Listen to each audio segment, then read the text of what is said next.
and welcome to Around the Campfire. Good evening, peasants. Hello and good evening, everyone. All right, third time's a charm. Again. Yeah. Did your internet go out again? No, not yet. Let's not jinx it. Internet, good internet, good internet. Is that sign for internet? I'm petting it. I'm stroking it in hopes that it will work. So that that's postcard? No, it's Postcard. postcard. Internet.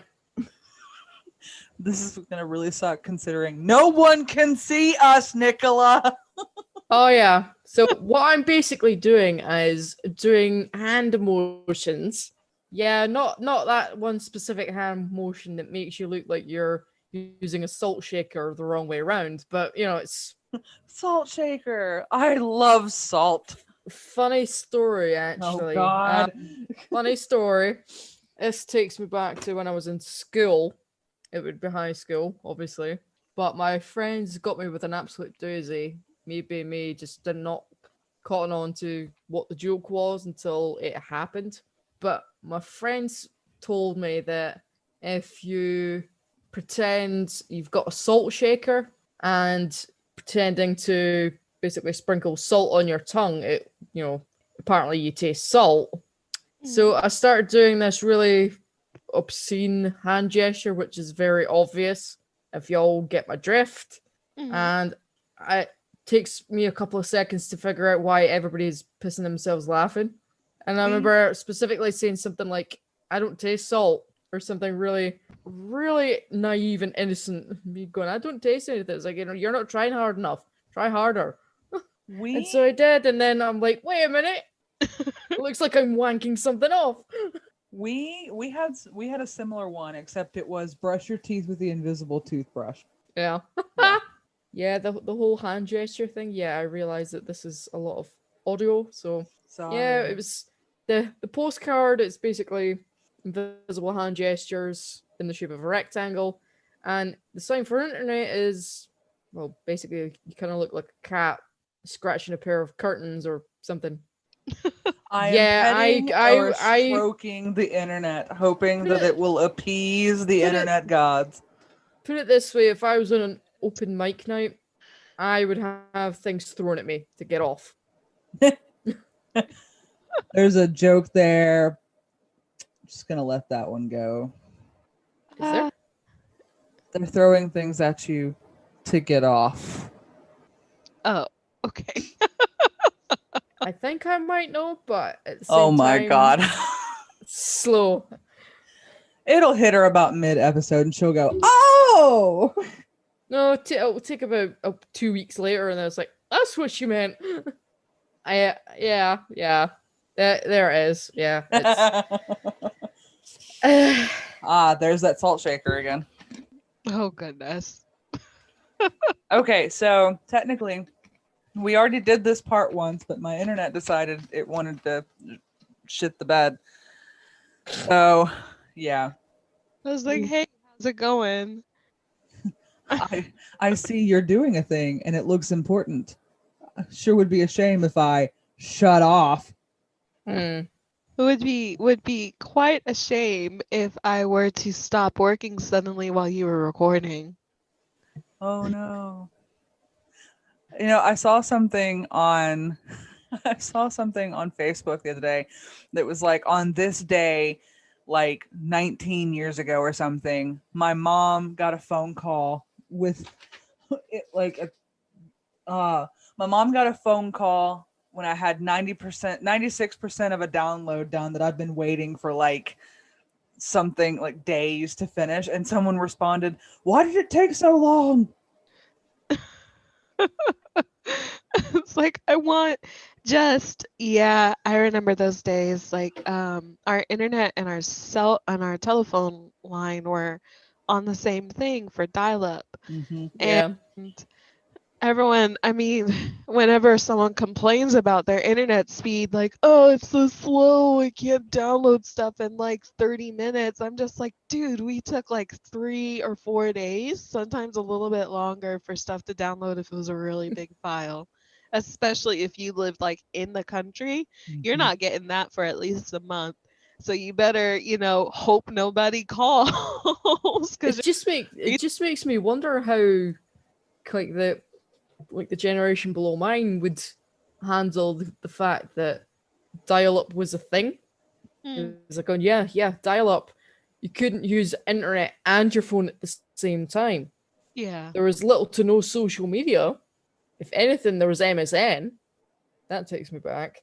Right. But but yeah, it's like you would be using internet. It was like an ultimate sacrifice to use the phone, and even back then, it was usually a landline. And some will be thinking, "What the hell is landline?" Yeah. It's obsolete now. That's what it is, but it only exists for cold calling these days. So Basically.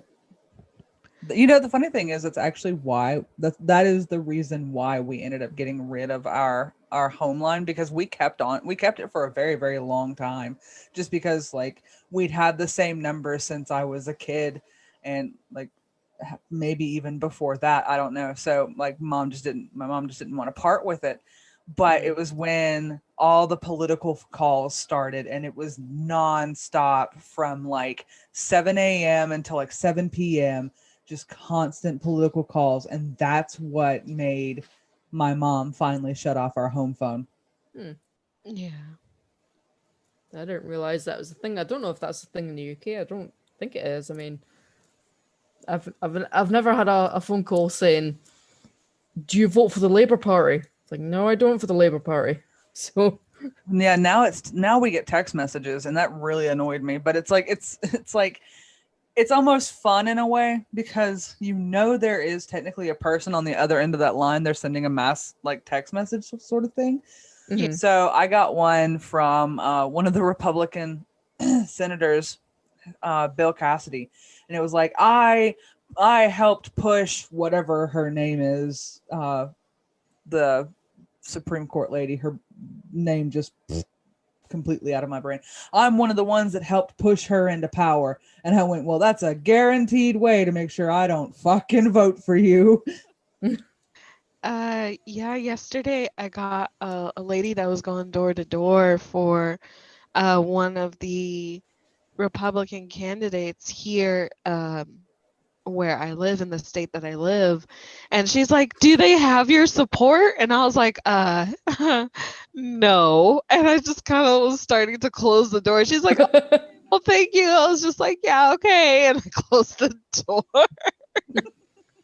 I was just like, "No, I'm not fucking voting for them. Both of them are like." I think sometimes when you get like leaflets or pamphlets through the door from quite various political parties, I mean, imagine it's for like any political party. I mean, depending on people's political beliefs, is at least it is for me. Like I could get something through the door, and it's like, oh look, potential toilet paper. But no, that's what my dad used to say. What really sucked, and it's is like all the campaign material. Sorry if that was loud. All the campaign material that we got, like it would be just like my mailbox would be stuffed full of it, and it was like I'd go to because my mailbox is still in the parcel boxes. Mhm. Yeah. So I would unlock my mailbox, and it was just like almost cartoon like, of just like someone opens it and just goes boom, and there's mail everywhere. That's what Mhm. that's what it's like whenever like election year is coming up, and it's like, oh, Mhm. like that's such a waste. Yeah. I mean, I wish that I had a recycle bin because I live in an apartment. So in order for me to get a recycle bin, we'd have to pay for it, but they probably won't come to the apartment for it.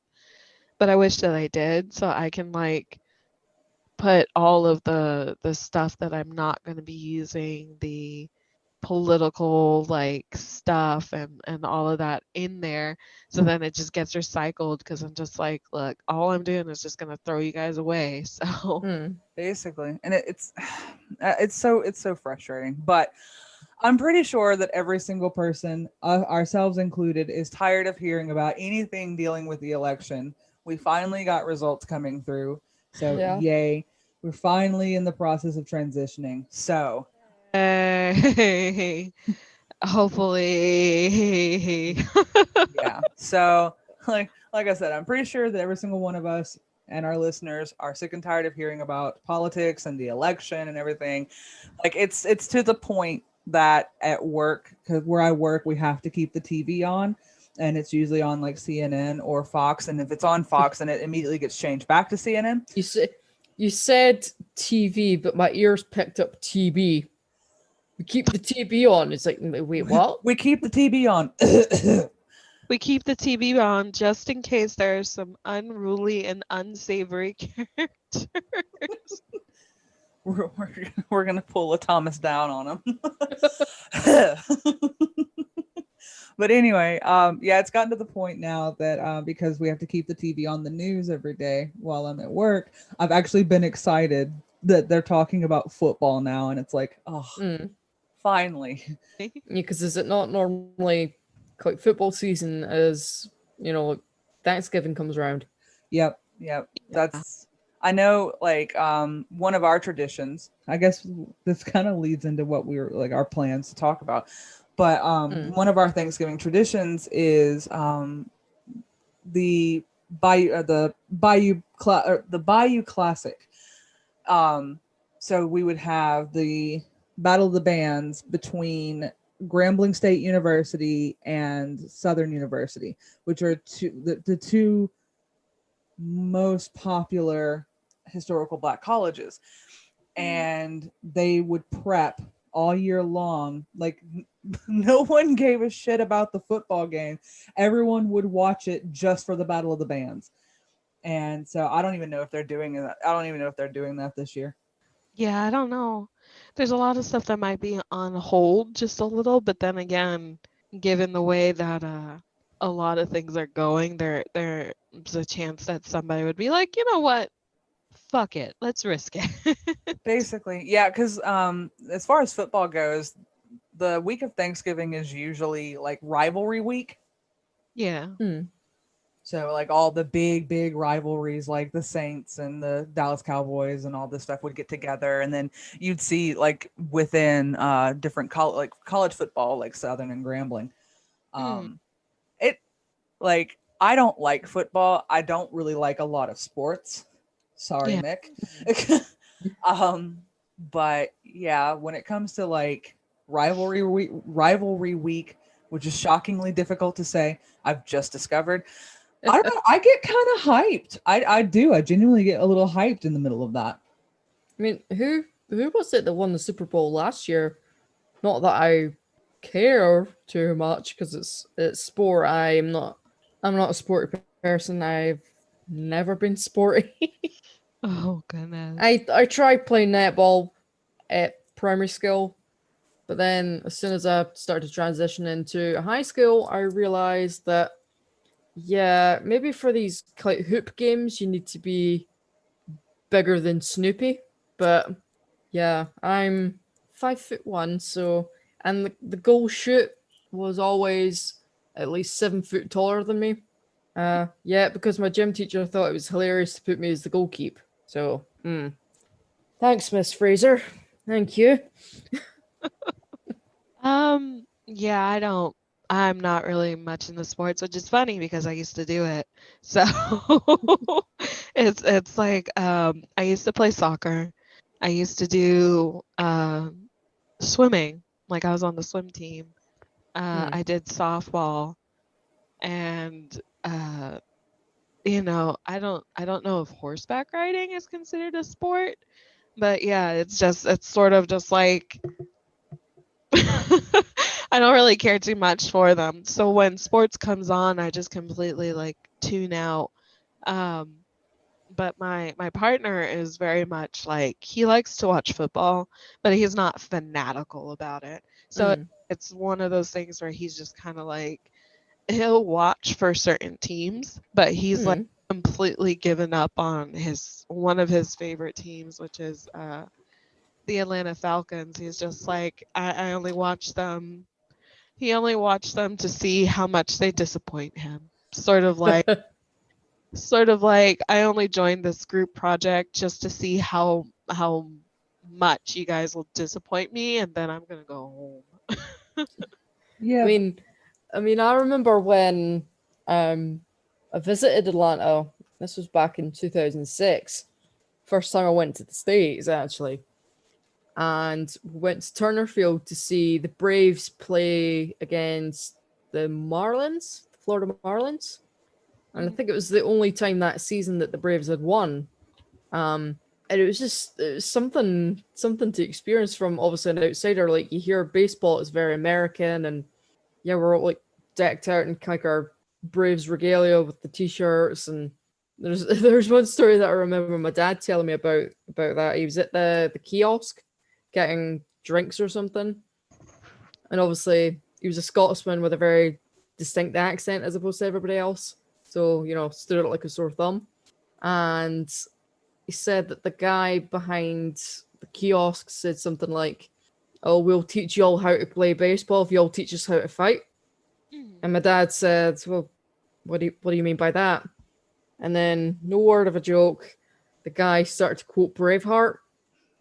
And then the guy behind my dad said, "I just love Sean Connery." Oh And my God. my dad's just thinking, yeah, okay. Two stereotypes for one. Yay. Yay. Eh.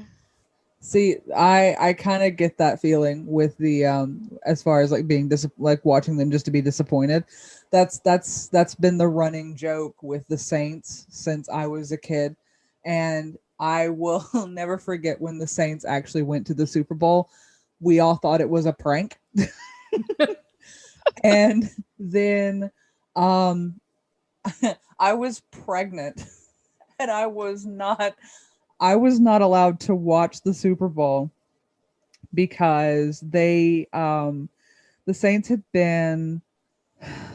they'd been undefeated for like a really long time, and the one Saints game I decided to watch, they lost. And then they were like undefeated again after that, and then I started watching it again, and then they lost. So I was literally not allowed into the room. I could not even look at the TV, to the point like we were at my then husband's family, his mom's house, and so everyone's ganged up in the living room except for me. I'm sitting in the dining room twiddling my thumbs like, how are we doing, guys? How are we doing? If I had to walk past, they would literally turn the TV off, wait until I made it out of the room, turn the TV back on. And I wasn't the only time I was able to watch is like the last few seconds when they knew for a fact that the Saints had completely won. And the really weird thing was the ongoing joke is the Saints would win the Super Bowl when hell froze over. I do not shit this. You can look it up. Right after the Saints won the Super Bowl, it snowed. And we're like, I mean, huh. I know there's usually a joke, at least in terms of UK sports, is that Scotland never qualifies, either in rugby or football. Um, and also one about Andy Murray, the tennis player, Mhm. that when he loses, he's Scottish, but when he wins, he's British. It's like, okay. I see. That's kind of like when the kid is bad, then he's your kid. Mm, Hmm. Yeah. yeah, yeah. But this is a good thing because speaking of sports teams, on Saturday was actually Steve J. Palmer's live signing, and he like Rogers and some of the other ones. Like Roger would usually do like a almost like a full evening of him signing stuff. Mm, And Steve's was the same way, but he did take a break. So he had started his stream at 1:30 in the afternoon, and it went until about, I think he said about 6:30. Then he took a break, and then he came back, and I think took an hour break, and I think he came back at 7:30, and it lasted all the way up until like 12:30 at night.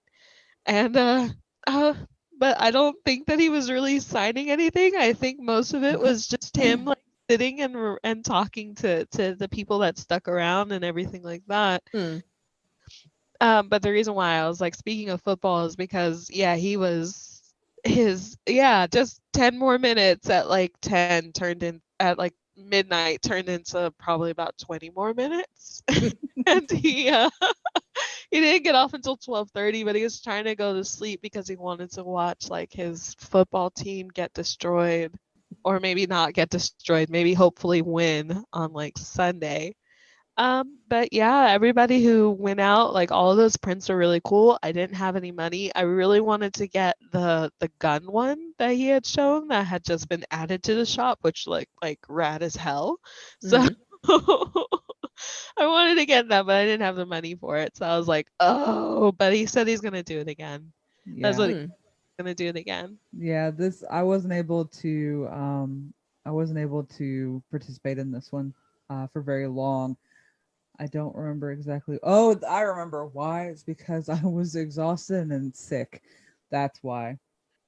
But yeah, so I wasn't able to participate much in that one. Although I did jump in when Benjamin Byron Davis popped on, because I always enjoy jumping on when he's on, because I like to see exactly how fast I can derail a conversation, and it works just about every time, and it's great. Like, that's Ben, if you're listening, I'm really sorry, but that is honestly like a little little hidden pleasure of mine, is to see just how quickly I can derail you. Um, but yeah, so I know it had a pretty good turnout. The number stayed pretty high for a good majority of the time. Yeah, it was towards the probably the second half. Most of it was because I was popping in and out um of the stream because I was doing things on Saturdays. So I was popping in and out, but I caught both the start, the middle, and like the mid to end, and then the end. And so it had dwindled from like the 100s down to like 30 people. And some of them had been in there since like the very beginning when he had started, and then when he came back from break, like Durango and things like that. So yeah, Mm. it was really nice. He had a few guests that I missed, but I think that he put everything up on his Instagram. So Mm. if you missed it, you can watch it. It should be on his Instagram page for the IGTV lives. Mm. But yeah, it was. I really like that the Red Dead actors and actresses, they are all just, they're so nice, and they're all just very understanding that a lot of people are disappointed that they can't see them this year for Mm. the conventions, because I know, what was it? I think it was Mick and Roger and Rob and Steve and Benjamin that were all going to be at a convention together. Mm. Is that EastCon or something? I think so. It Yeah. was it was one of those, but they were all going to be at a convention together, and then of course, COVID. I know that Rob, Ben, and Roger were meant to be going to Birmingham as Mhm. well, Yeah. but obviously everything essentially ground to a halt in the UK as opposed to everything else in the world. So there would Mhm. have been no way for them to travel safely, considering figures in the US and figures in the UK. So There is one thing I have to say, going back to the topic of like Thanksgiving and being thankful. While a lot of bad shit has happened this year, and a lot of bad shit has happened this year, I will say that with quarantine, you are seeing a lot more people being appreciative of video games, appreciative of movies and shows, because it was like, it got to the point where it was like, oh look, there's this new show, and it was like everything kind of casual, like everyone would casually like it or casually love it or whatever. Mhm. But then we'd go back to our day-to-day lives. But now it's like we're more and more people are really taking an appreciation for it, Mhm. and thusly the actors as well. I've seen a lot more people becoming invested in the future of actors and actresses and musicians and whatnot, whereas before it was like, oh, here's this person, and well, they're famous, so they must be rich, kind of thing. And it's like, no, that's not always the case. Mm. um and so now we do have programs like Geek Sign and Streamily and Cameo and things like that, where we Mhm. can still help them, and it's like like you genuinely do help them. Mhm. Yeah. Yeah, so it's really, like it's really cool, everything that's going on. With them doing cameos and Streamerly. It Mhm. um yeah, it does help them, or they use it for fundraising. Like I think Roger and Rob and Peter all did theirs for like fundraising and things like that coming Mhm. up. And I Mhm. think I don't know if the other ones did, but I think they did. I know towards the beginning of quarantine, like very, very beginning, I know Kylie did cameo, a cameo special where all the proceeds went to something. I can't remember now what it was. And I know that Benjamin Byron Davis did as well. And I know Rob did, and I think it was like Feed the Children is the one that Rob did at the time. Mhm. I can't remember which one Roger Is it no? did. Is it not like a charity? Is it No Kid Go Hungry or something like that? Or Yeah, Something. yeah. I think he did a couple. No Kid Hungry. I think Peters did one for we had actually shared like the web page, but essentially it was like a foundation that helps the needy, Mm. by buying school supplies and food and things like that for families. And I think it was based in New York, and it's something that he and his fiance were a part of, because I think they knew people that some of the people that were working there or had founded it. So Mhm.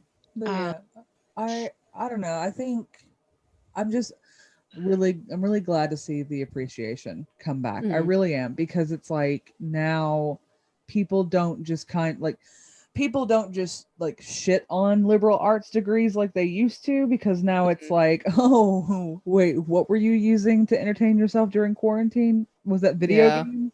Oh yeah, Yeah. that required a liberal arts degree. My mom had a very, trying to find the word. It'll come to me. Yeah, she had a very nice way of saying it. Was a Mickey Mouse degree, but she says yeah that those are fine and all, but they work better for hobbies. But that was her opinion, rest her soul. But it's because the more I think about it, is like, because put you in a picture at the start of the year, I had returned to college after having an epiphany after leaving my old job. mhm. Was yeah, I'm gonna go back to college. I'm gonna do something for a classroom assistant qualification. Um, Started off okay, and then towards the end of March, that's when COVID started to rear its head even more, and then the cases started to appear in the area that I'm in, and we all knew things were going to grind to a halt when our lecturer said to us, "Now, does everybody have internet at home?" And it was like, "Here we go, it's coming." And I literally started placement at one of the local schools. I'd only been there a week, and then the school's closed, Yeah. which was brilliant because I'd waited weeks for my disclosure to come through and to clear out. Um, but no, no, I look at it now and I'm thinking, I don't think it was right for me. I think I chose that because it's what's expected. It's like something sensible, quote unquote. Or You're not saying practical. not saying it's a bad qualification, and that it's obviously it's a good qualification. There is jobs for that. There is job security. But at the same time, I've never really felt like I know what it is that I want to do. It's like something's been there in the back of my mind, but I've never had the courage to explore it because it's like, because people have their own opinions. Mhm. But I think I'm getting too old now to figure out, say that too old. I'm like, what, 27? That's not old. But, You're an but old soul. yeah. But now I'm thinking, you know what? I want to do something for me. Mhm. And I can remember, funnily enough, having a conversation with two people when mum was in the hospice, and we were sitting in the hospital part where the little coffee shop was, talking about, thinking about maybe go back to college in the new year, because the local colleges in my area do courses in wintertime, or some courses start up in wintertime, and then the rest start, regular term time. This is all tedious, boring stuff that is just filler, basically. I I ramble on, and No, I bore myself half the time. look, hang on. I was yawning because I've been awake for a very long time. Same. When I get tired, I know I'm getting tired if I feel like my eyes are starting to cross. But no. I just wanted to make that clear. I was not yawning because you were boring me. I was yawning Oh no. because No. life is hard. Yeah, that's true. But what was it? Oh yeah. But I remember thinking, you know what? I'm either thinking two ways. I'm either thinking going back into childcare to finish off what I started when I left high school, Mhm. or I do something completely different and something that people wouldn't really expect me to do. But in the last few months or so, when I've talked about it to people, most people are like pretty supportive of that idea, and they're thinking, well, Mhm. go for it, go for it. I I think mean, will they still have their opinions? Probably, most likely, but I think it's because, and this is just personal opinion, but I think a lot of it has to do with like when you're young and you're still impressionable, it's like, oh, you have to have this kind of a career. You have to be in this kind of like industry. You have to do this. You have to do that. But then there comes a point where you reach a certain age and it's like, you know what? You've tried this far and hadn't worked. Just do what you want, kind of yeah. thing. It's like I remember being, I think I was maybe I was either 6 or 8, I can't remember now, but Mhm. we had to do we had to write a poem, and of course, like how good is a poem by an 8-year-old gonna be in like logistically, or Mm. yeah. And I remember writing a poem, and just I fell in love with the idea of poetry. And like I even got I even got some of them published and whatnot as I got older. I won awards for it, and it's like I always knew that I wanted to be a writer. But then I got into high school and it was like, oh, you have to pick a career. And it was like Mm. everything was like, oh, if you want to be a writer, then the only real industry that you can go into that's guaranteed to make money is journalism. Now, I don't want to go into journalism. I want to write novels. Oh, well, we don't offer those classes, so you have to pick something. Mm. And it's like, I saw something at one point that said we expect people to figure out who they want to be as adults when they still have to ask permission to go to the bathroom. Mhm. Yeah. I mean, when I think about it, is back when I was at high school, my high school didn't have drama as a subject. Um, and I remember being mad as hell the year I was leaving when the fifth years below me were starting to pick their subjects for sixth year, and then to discover that they were bringing in for the next term drama. I Mhm. remember thinking, you bastards. I knew y'all would do that. as soon as I leave, you bring in something cool. It's like, and I had to sit for 2 years doing IT, which I hated. And has that served me any well? No. I don't know what a gigabyte is. Why did I have to learn what a floppy disk was when they don't even use them anymore? Mm-mm. I can't even figure out what the hell a spreadsheet was. I couldn't even figure it out then. But I just got nothing but harassment in that class, but that's another story. But yeah, I think well, the fear that I've got is why it was kind of like holding me back was I feel like I would be at a disadvantage as opposed to people that went to other schools that did have drama as a subject. And think, well, they've got more of an advantage to me. Because obviously they've more or less got that qualification and to kind of like know the subject. I would be going in blind, essentially. Mm. And at the same time, for some reason, I thought, oh, would I be a bit too old? I would be like considered one of the mature students. It's like I would be surrounded by a bunch of, not begrudging anybody under the age of 21, but kids. Mm-hmm. And and it's the only experience that I've had really. I think I've mentioned it before was youth theater, and this was a good few years ago now, like about 10 years ago. But I was always usually chorus, but all the same, I loved it's just the atmosphere and the chance to escape and become something else. I mean, says me, it was chorus, like I said, but Mm-hmm. it's yeah, it's the idea of like being able to tell a story through expression. Mm. Mm-hmm. And the way I view myself is it's like trying to draw blood of it out of a stone at the best of times. I internalize a lot of things. A lot. And I've always found that certain mediums bring it out. Like I never thought I would bawl my eyes out over a video game, but I did. Accurate. Because obviously you're like a willing participant in games. Mm-hmm. So like you're driving the story forward with your own actions, and when things go wrong, you feel guilty Mm-hmm. about certain things, like, oh, I shouldn't have said that dialogue option, or oh, what would have happened if I'd done this choice, or oh, I shouldn't have done that. Mm. It's like that's one of the reasons why throwing him into Red Dead Redemption. That's one of the reasons why I can never black hat Arthur. Is Yeah, I I can't. want I to. try. Yeah, I I want try, but to I can't. because My heart can't take it.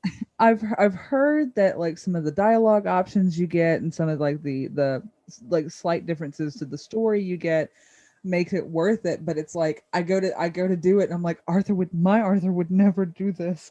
My Arthur would never say these things. It's like, yeah, you would still be sarcastic, but would he like purposely, do something that callous? Yeah, exactly. Not my Arthur. Maybe somebody else's Arthur, but Not my Arthur.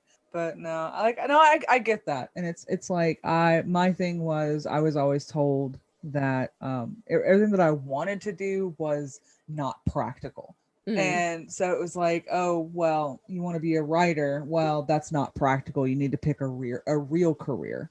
It's like, okay, I could go and get a real career, but at the same time, would I be happy? And I think at the end of the day, it's like you have to find a balance between something that will make you money, because I mean the sad fact is we are a society that is driven by money.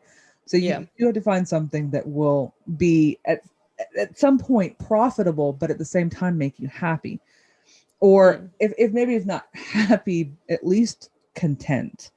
Because no one's ever going to be 100% happy with anything that No. they do ever. No. So just being able to be content and find pride in what you're doing.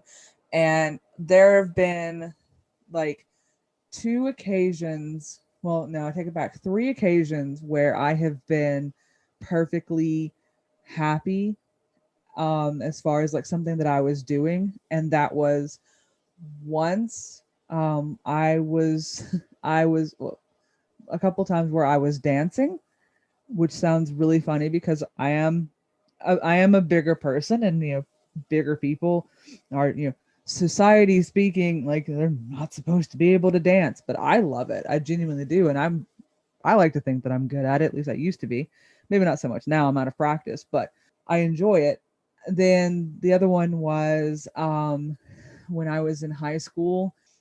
I was notoriously lazy and would try to my absolute best to get out of assignments any way that I could. And so my teacher gave us the option of you can either do a project board for some neurological disease, or you can stand up and give like a 5 to 10 minute speech using no notes, no materials at all. Basically, to try and discourage you because whatever disease you picked was going to be pretty heavy. That's a lot to remember. Yeah. So the one I picked was Tourette's. And I stood in front of the class and gave a full speech on it, and I made everybody laugh.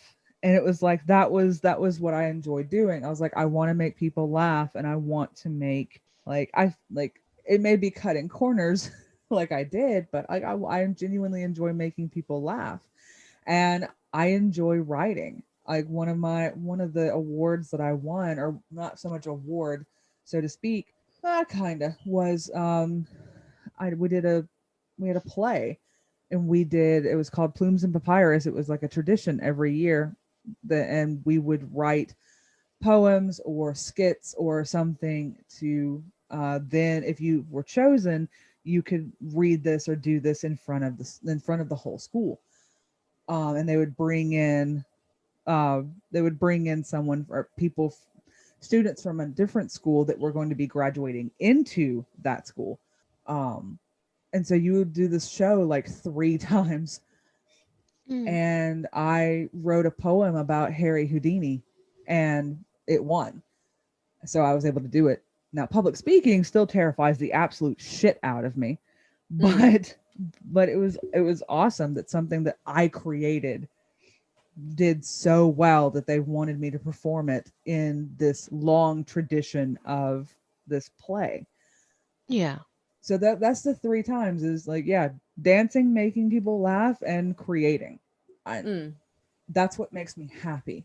I mean, I just like the idea of, becoming somebody else other than yourself, because we've all got our own interpretations about how we perceive ourselves, what our own opinions of ourselves are.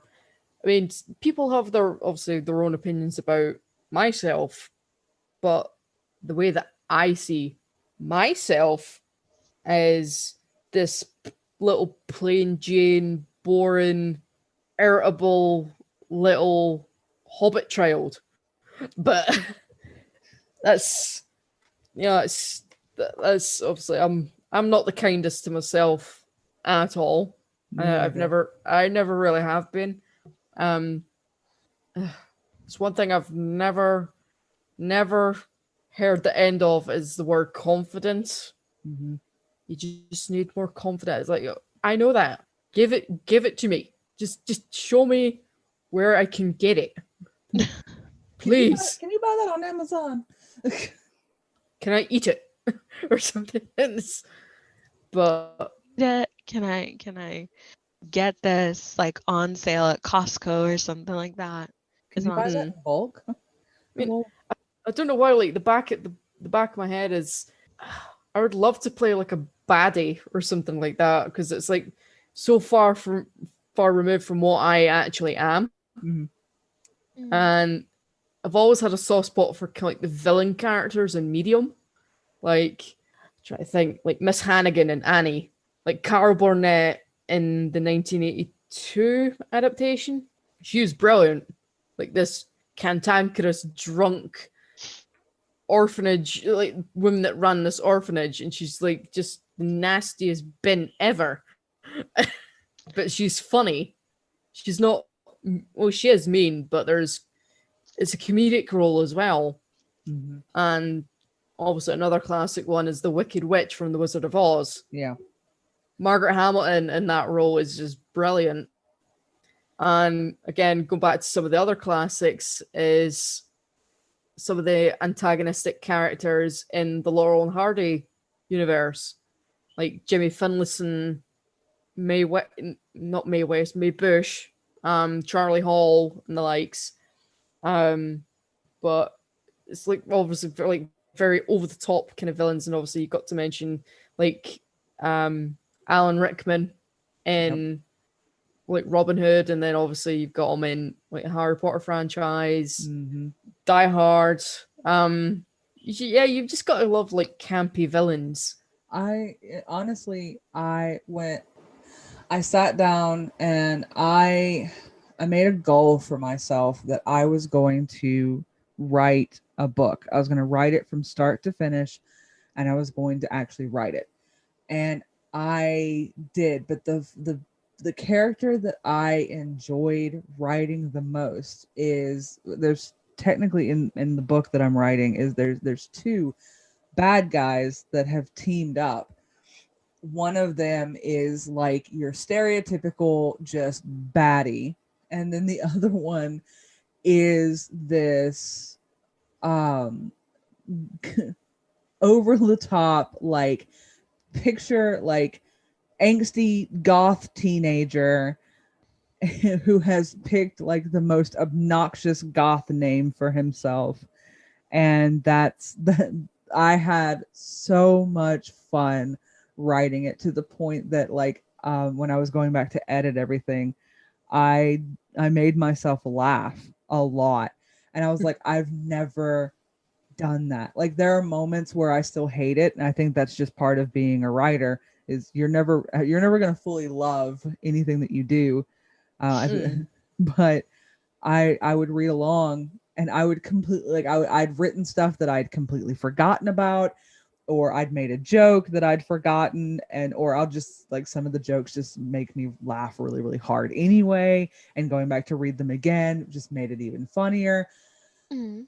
And it was like, I'm like, this is what I was meant to do. I was meant to be a writer, but I'm gonna do it my way. Yeah. For some reason, like my brain's still stuck in that one place. Since I mentioned Laurel and Hardy, if anybody has seen Laurel and Hardy, I highly recommend you, or if you haven't seen them, watch them, especially if you appreciate comedy in its purest form. There's one classic one that I highly recommend anybody check out. It was done in 1929. It was one of their silents. It was called Big Business. And the basic premise is Stan and Ollie are selling Christmas trees in LA in the summertime, I think. And obviously they're going around the neighborhoods. I think it's Culver City. And they're trying to obviously place pre-orders basically. And they knock on the door of Jimmy Finlayson. And Jimmy Finlayson's having none of it. And it starts off the classic tit for tat type of thing. And he's like wrecking all their supplies, a Christmas tree or this one Christmas tree. And no, he's wrecking their car and they're wrecking his house. Like pulling like the door number from the wall and smashing the windows, and he's obviously pulling apart the motor car, and it's just escalates and gets bigger and bigger, and it gets funnier and funnier. Also, while there's no sound, it's a silent film, but and there I can like go on about great Laurel and Hardy movies. There's several. Some of them are short. Some of them are movies. Is Way Out West. Way Out West is one of the funniest films you could ever watch, at least in my opinion. But and there's another one. It's something you have to see in order to appreciate Laurel and Hardy at their finest. Is The Music Box. And again, it's a very basic premise. Is there's a big ass flight of stairs in LA, and they're delivering a piano, and they have to take this piano up this flight of stairs, and you think, oh, what could go wrong? Everything can go wrong, and it's just, yeah. I realize that when I'm sleep deprived, I ramble a lot more. So apologies if I've bored half the audience. Well, Catherine, you've been very, very quiet on this whole subject of what you want to be when you grow up. So Tell us your life journey. I mean, it really kind of started with When I was born. Sorry.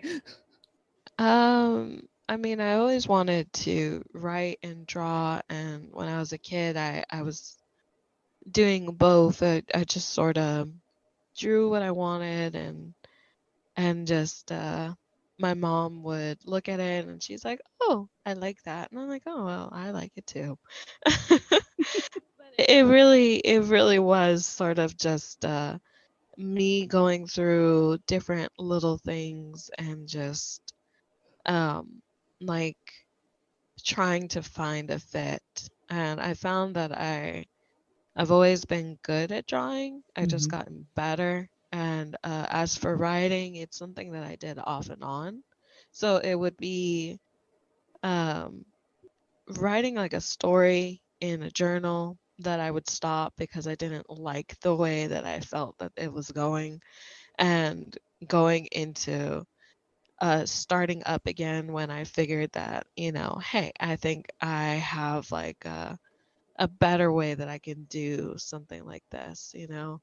It was just I think for me it was just kind of finding it, and it wasn't until um years later, that I finally found that I did, that I had a talent for writing, even though I didn't really like showcase it. It was just something that I did on like my spare time. It was something that I liked to do on the spare time. Um, and I let my friends read it and they liked it, and I would draw like comics of like fake characters and things like that in high school. Um, and it just kind of went from there. I had stopped writing for a while, um, just cause just cause I just didn't have like the time to do so. It sort of I had gotten busy and there were some other things that are going on, but uh, it when I returned back to writing, I think that those experiences sort of channeled themselves into how I write. So I can go from writing something like a fluff, like a little fluff story where it's all romantic and sweet, and then I'm just like, you know what? I'm gonna write some angst. And I found that I liked writing both, so you get both fluff and angst. The two best kinds. Yay. Yeah, you get both. But yeah, it's uh I don't know. I think I've always just sort of in the background found what I wanted to do. It's just like anything, it usually is sort of like a winding path to get where you need to go to. I agree. Okay. So, as far as put that on pause, as far as our show, since I don't remember if we actually said this in the new recording or if that was the old one, but this is our second to last episode. So, we'll have one more for season 1, and then we will be taking a break for the holidays and all that, and we will come back strong in January. So, obviously we haven't been doing this for an entire year, but I think in the very short amount of time that we've been doing this, I think we've grown a lot as podcasters. I think we've learned a lot. Hmm. So Mhm. the question that we always ask whenever we have a guest or whenever we're thinking of questions is, what has been the most surprising thing to you guys about this whole experience? Um, I would say it's been surprising. What's been the most surprising thing? It's surprising. No Yeah. shit. Again, sleep deprived. So, excuse me. But, but I'm no, surprised that surprising. I'm No, surprised. surprising in terms of the feedback, Mhm. like the feedback and the support. I mean, I think we've said that our own assumption about the podcast was, a handful of people would listen to it. Mhm. like friends, family, and the likes. But here we are sitting at, was it 53 followers now on Twitter? Mhm. And I know we've got 30 on Instagram. Check out our Instagram page as well. If you're not Shameless following us, plug. shameless plug. But yeah, follow us on Instagram. But because then you'll get updates on the weekly streams. And again, apologies. Just remembered there for not streaming yesterday, but I just needed a little break because I was a tired turtle yesterday, Mhm. and I'm still a tired turtle. But Let's not bring up turtles again. That derailed so badly last time. I think honestly, you want to know what surprised me the most about it? It's the fact that we conceived this idea, like we'd been talking about it for like months, just joking around about it. But the fact that we did it, not just that we did it, but that we stuck to it for this long, because like I don't know about you guys, but I have a really bad habit of I'll have these amazing ideas, usually impulse decisions, and I'll think, oh, this is the greatest thing in the world, and then it fizzles out after a month. And the fact that we've done this, an episode a week, with one exception, and that was an understandable exception, we've this by the time season 1 is over with, we will have what, 15? Yeah, 15 episodes. Like that's impressive. mm, So like I'm genuinely proud of that, of us, for three arguably random strangers on the internet yeah, coming together and just literally talking about bullshit for an hour and a half, yep, and sticking to that for a few for 15 episodes. Like that's yeah, awesome. What about you, Catherine? Yeah, I'd have to echo that. I think the most surprising thing is all of all of the support that we had. Because honestly, we went in thinking that it'd probably be like a couple of people, our friends definitely, maybe a family member or two. So not many, but then every single week, because we have access to the because we have access uh to The the statistics. yeah, to the statistics and things like that, it's showing that it's more than just a couple of people, that it's, like 20 plus people, 30 plus people, sometimes even like 40 or 50 plus people that are listening to us. And even though we're kind of like, oh, we're just rambling along, they're just like, I like that, I will ramble along with you. And so it's one of those things where it's really surprising, just that people would like it so much. Hmm. Like, and like mm, it to the point of we've had like multiple people who have been loyal followers from episode 1, Hmm. and will hopefully follow us into season 2. um but yeah, like, we have, like, there's so many to mention, but like you've got Mick, and you've got Cronell, and you've got Usman. I mean, like, Usman is the real MVP. oh And yeah. like, you post Hi, it, Usman. hi, you post it, Usman's gonna react to it. Like, it's yeah. um but then you've got like Sam and Tiff, and like, and Cat, Tree and and yeah. Tree, and I hesitated because I couldn't remember what exactly I was going to call her.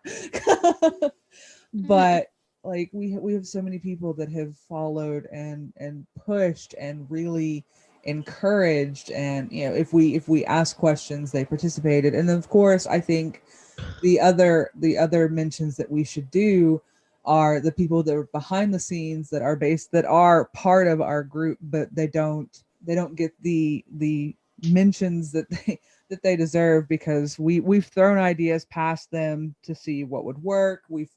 They helped us pick out names, they helped us pick out like art and stuff to do, and that would be Joanna and Janie, who like not only sat there and listened to us ramble forever trying to figure out how exactly we were going to do this and what we were going to call ourselves, but like they supported us the entire time. And like we've mentioned before, like the art that you see is from Joanna. Janie helped us pick out names. She listens to every episode and she provides Yeah. live feedback as she's listening. Which I think having that kind of a support system as far as that goes is really, really important. Yeah, Mhm. because it pushes us forward to Mhm. like obviously keep going on basically. Yeah. Yeah, it does. It's very encouraging to it's very encouraging to hear when people like something that you do, and they'll continue to listen and offer support and everything like that. Mm-hmm. And so it's gotten to a point where we're not generally genuinely surprised when we like get people going, oh, we like this, but we're still, a part of us is like, wow. It's sort of Wow. like the shine hasn't come off, in a way that when you sort of, I think some actors or actresses have talked about working with people that they grew up watching in like movies or on plays and things like Hmm. that. They followed their careers. And when they finally get to work with them, they're like, whoa, and they still have to be professionals. So they're like, okay, yeah, I can be cool, but on the inside, they're just like, not cool, not cool. I'm not cool. But with us, it's the same way where we're just like, yeah, we can be cool, but we're like these really weird women that are just kind of banded together and formed our own like little gang of weird women. And but we're just so happy that everybody is enjoying our marked weirdness.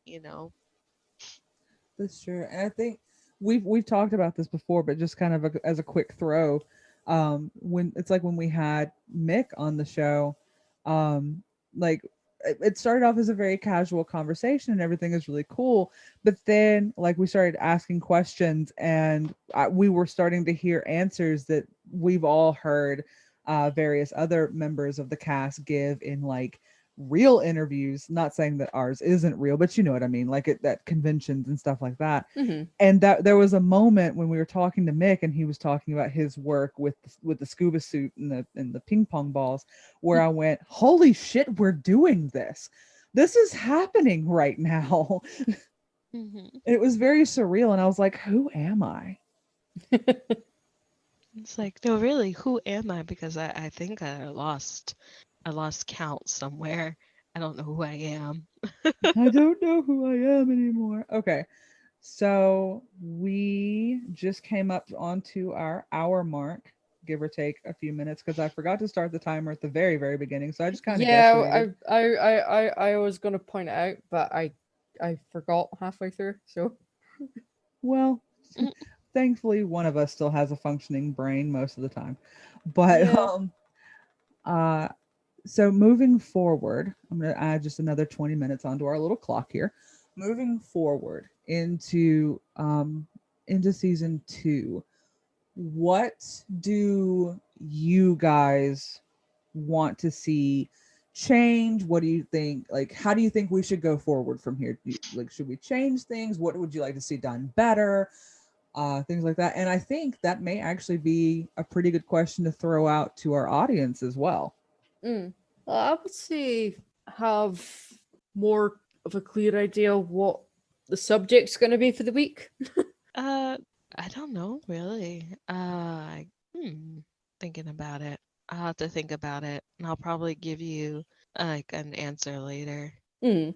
I think that's about as far as my brain's comprehending it at the moment because, yeah, I did take a caffeine tablet, but yeah, my brain's starting to wind down. So No, I need my bed. I need my bed soon. I I need need my my bed. bed. I think yeah, I think I'm gonna mirror that sentiment of having a clear idea of what we're gonna talk about. Um, and I think being a little more kind with myself personally, as far as like doing edits and stuff go, of getting things out there, because like I have to remind myself that I am self-taught, that I am still learning. So if I don't get something absolutely perfect, it's Mm. okay. Yeah. I think going forward, what I would also like to see is while we may be good at some things as far as like getting an idea out there, when it comes to other things like getting a bank account set up and things like that, so we can start actually making some moolah, uh, we're kind of dragging on that one. We're still starting though, so that's what I keep telling with. Yeah. I just yawned there like a hippo, but yes. Well, I mean, we just started. We weren't sure if this was something that we were gonna continue for like a long while. So we literally were not thinking about bank accounts and stuff like that when we started. So I mean, well, it's definitely now that we know that we're going to be continuing on into like a second season and hopefully another season after that. Um, like that's something that we'll have to look into. But for me, I was really just kind of planning as we go, because a lot of the times I didn't want to plan too far ahead, and then something were to happen where we wouldn't be able to do any recording or get anything that we needed to done because Yeah, we just things got too busy Mhm. in where we life, are. Life life. happens. Just Yeah, and I think especially with like, because when we all started this, I was considered an essential worker, so I was still working. Nicola, you were doing no, nothing. you'd left school at Nothing. that point. Yeah, And I then dropped out. Catherine, you weren't doing school and you weren't working at the time either. So it was one of those things of like we were all a little concerned once things kind of picked back up and everything started unlocking, like would we even have the time to do this? Would it be, like things like that? And like we didn't talk about this in public for obvious reasons. We didn't want anyone to be disappointed or be upset, but we did have multiple conversations of are we even going to be able to do this Mm. once life kind of started moving again. And we have been incredibly lucky so far that we have been able to. um it's we've cut it close, we've cut some corners here and there, and there have been times like this past episode, as a matter of fact, I got the episode completely edited and had it uploaded 5 minutes before it was set to air. Mm. Which for those of you that don't know, I have it set to air at 2 a.m. on Eastern, 2 a.m. Eastern Standard Time. So, but yeah, like I do think that this is something that will hold on. I think between the three of us helping pick each other up along the way, and the supportive people that have been listening and showering us, literally showering us with love and encouragement. I think this one's gonna stick, guys. Oh, Mm. yeah. But this would be the last episode that you're gonna hear our voices as a greeting because we have a special last episode for next week. Mm. Um, Mm. and for streaming, this week, either I'm gonna be doing it by myself, maybe Nicola joins in, but this week was supposed to be Dead by Daylight Mm-hmm. with Jackie and Joanna and Janie and myself and Nicola, a reprise from our earlier surprise stream that we had did about a month or two ago. So if you guys still want to do that this week at some point, I don't have work because it's fall break. So I'm free any day this week besides Thanksgiving. Yeah, Yep. Thanksgiving's gonna be a bitch. But yes. Yeah, we'll probably be able to work something out. We'll do that off camera, obviously. But Obviously, yeah. But yeah, uh, Nicola and I, our streamings are going to be finished. Our first seasons of both of our streams where me and Nicola play together, I play by myself, or Nicola's a stream where she plays by herself on Mondays. They're going to be finished in December as well, maybe about a week or two after our last episode airs.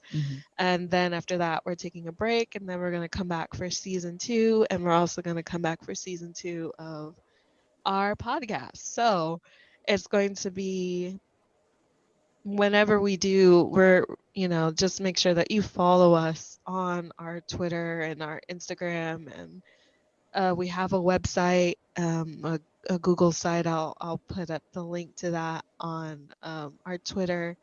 We also have a Discord. And yeah, I think that was all the things that we also have a Facebook. So we have Twitter, Facebook, Discord, Instagram. and a website where all of the links to those are at. So Oh, and just to be clear, while even though we are not going to be recording and publishing new episodes for a little while, just to take a break, we will still be active on social media, either through our personal accounts or through the accounts themselves. We'll update our website regularly. I will say that we all kind of slack when it comes to the Facebook department. Sorry, people from Yeah. Facebook, but we're doing our best. we're trying our best. It's just the three of us mainlining this.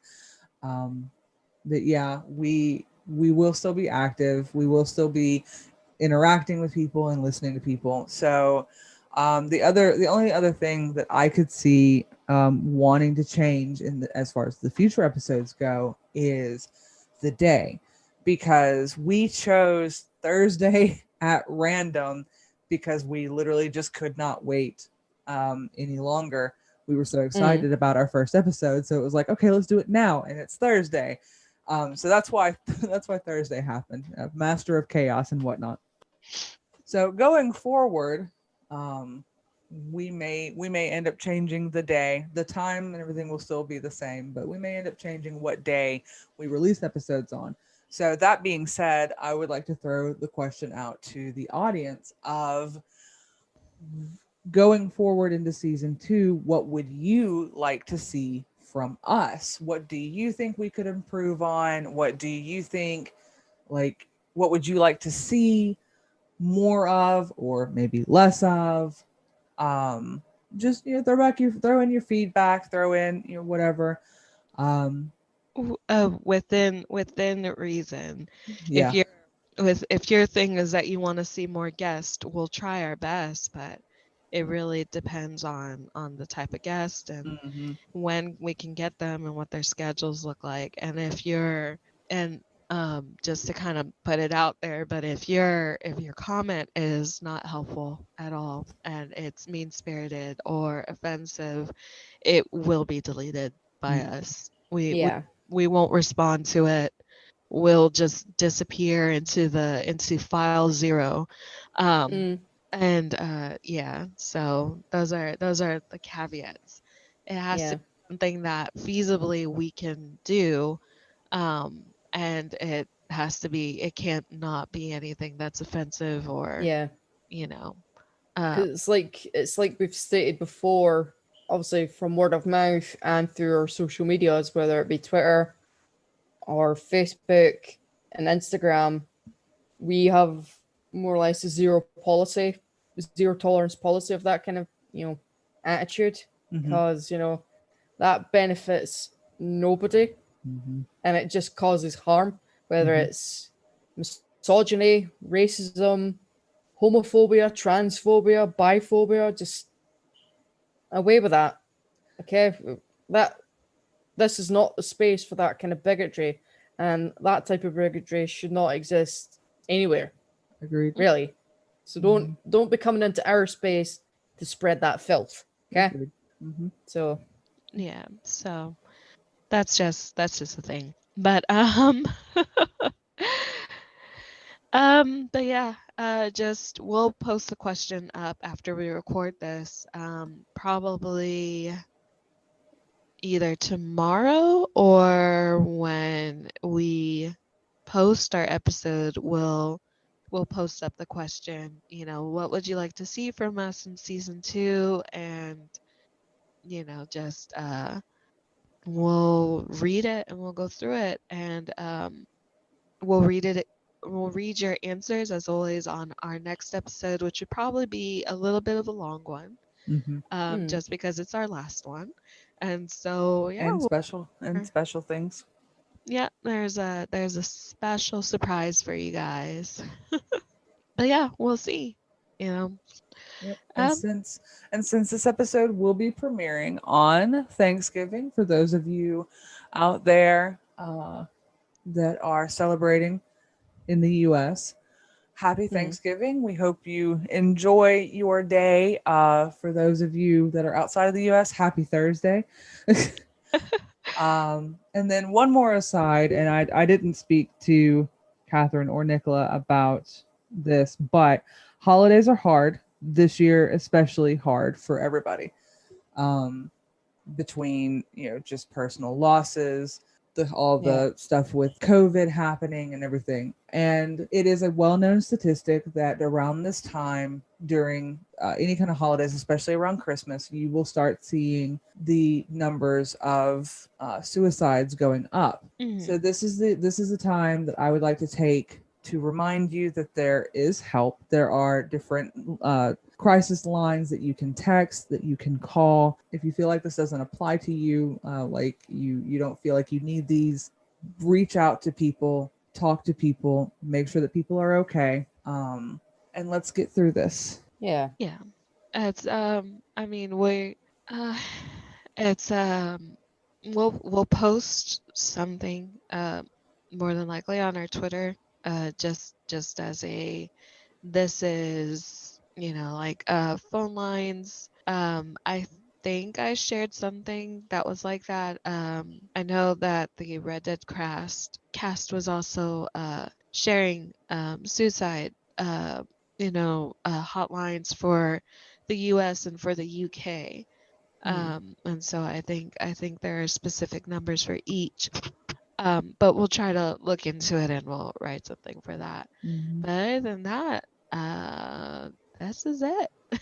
This is our penultimate, or is that the word? Second, penultimate?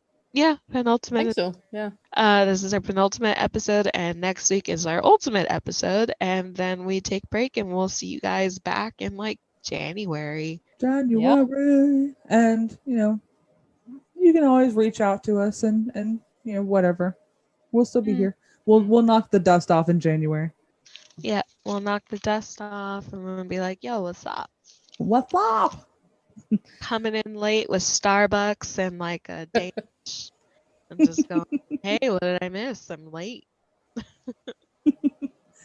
But yeah, as always, thank you guys so much for sticking with us, and we will see you next week.